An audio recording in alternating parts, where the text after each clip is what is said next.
बिस्मिल्लाहिर्रहमानिर्रहीम।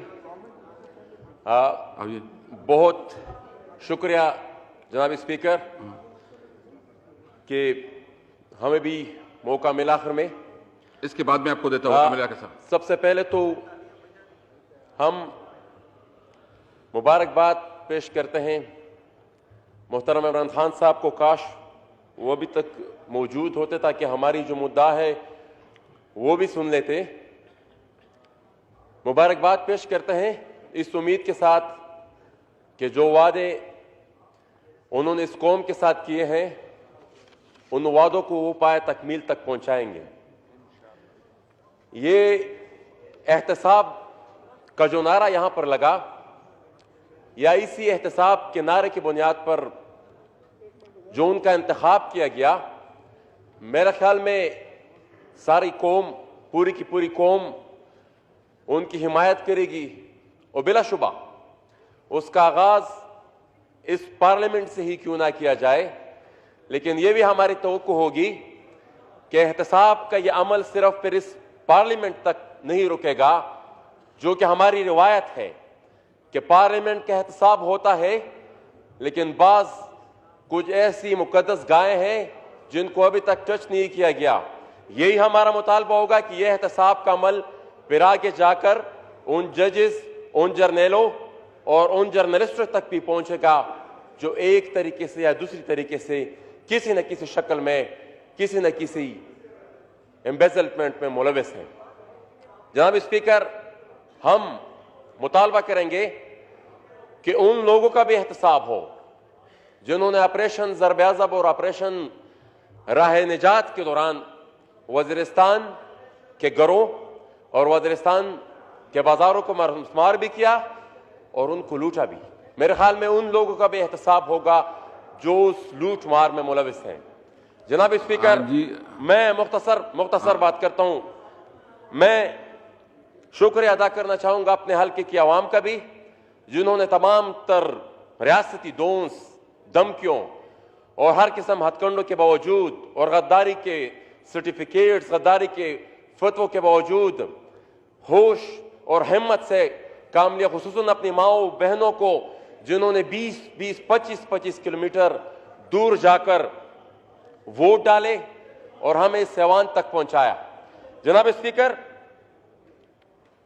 यकीनन यह हमारे अवाम की एक बहुत बड़ी कामयाबी है, मेरी भी कामयाबी है, लेकिन उस कामयाबी की मुबारकबाद शायद उस वक्त तक हम ना ले सके जब तक हमारे ज़रब-ए-अज़ब से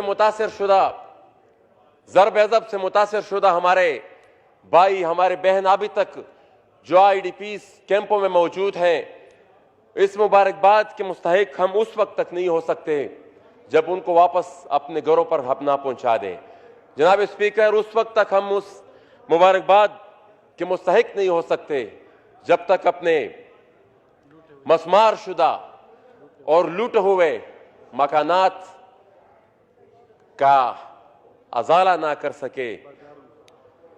जनाब स्पीकर, उस वक्त तक शायद हम इस मुबारकबाद के मुस्तहिक भी ना हो जब तक हम अपने अवाम की वो इज्जत नफ्स बहाल ना कर सके जिसको हमारे इन रियासती इदारों ने अपने पैरों तले रौंद डाला है। मुख्तलिफ चेक पोस्टों पर भी और इन ऑपरेशन से और भी और मुख्तलिफ हीलो बहानों से जो आईडी अटैक होता है, जो आईडी अटैक के बाद पूरे के पूरे घरों को, पूरे के पूरे इलाके को, पूरे के पूरे गांवों को वो तशद्दुद का निशाना बनाते हैं। जनाब स्पीकर, जब तक वो इज्जत नफ्स हम बहाल नहीं कर पाते, हम उस वक्त तक मुबारकबाद के मुस्तहिक पे नहीं है। और एक बात में और भी यहां पर अख्तर मेंगल साहब ने उसकी तरफ इशारा किया, और हम भी यही इसी तरह की कुछ चंद किताबें हमारे पास भी मौजूद है जो है कि हजारों की तादाद में हमारे फाटा के हमारे भाई और हमारे दोस्त जो सालों से 7-7, 8-8 साल से जो लापता है, और हम कुछ ये मुतालबा नहीं कर रहे जनाब स्पीकर कि उनको आप रिहा कर दिया, उनको आप, अगर उन पर कोई इल्जाम है तो इस मुल्क में कायदा है, एक कानून है, एक प्रोसीजर है, आप उस मुल्क की अदालतों में उनको पेश करें। जनाब स्पीकर, उस वक्त तक हम किसी किस्म के मुबारकबाद के मुस्तहिक नहीं है जब तक हम उन तमाम मिसिंग पर्सन को पाकिस्तान की अदालत तक ना ला सकें। जनाब स्पीकर, मैं एक बात और कहना चाहूंगा, यहां पर बात जी। हुई, एक बस आखिरी बात मैं कहना चाहूंगा, यहां पर पार्लियामेंट की खुद मुख्तारी की बात हुई। यकीनन पार्लियामेंट की खुद मुख्तारी के अलावा इस मुल्क की तरक्की का और कोई हल हमारे पास नहीं है।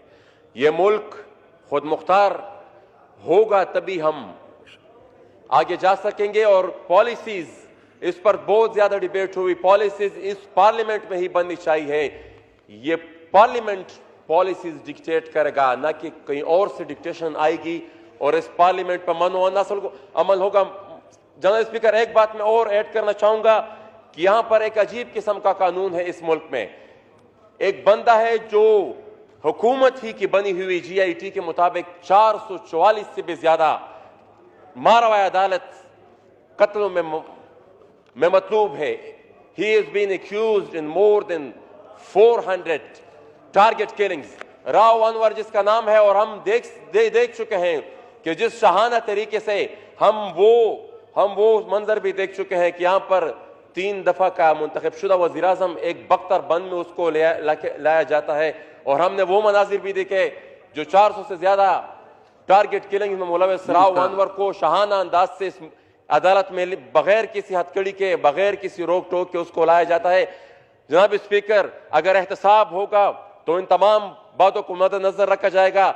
एक बात और, हमारा एक साथी हयात प्रिगल जो कि सोशल मीडिया पर इसी दुखती जमीन, इसी दुखती मिट्टी की आवाज उठाता था, इसी कौम के बच्चों की आवाज उठाता था जिनकी इज्जतों को पैरों तरह लौंदा गया है।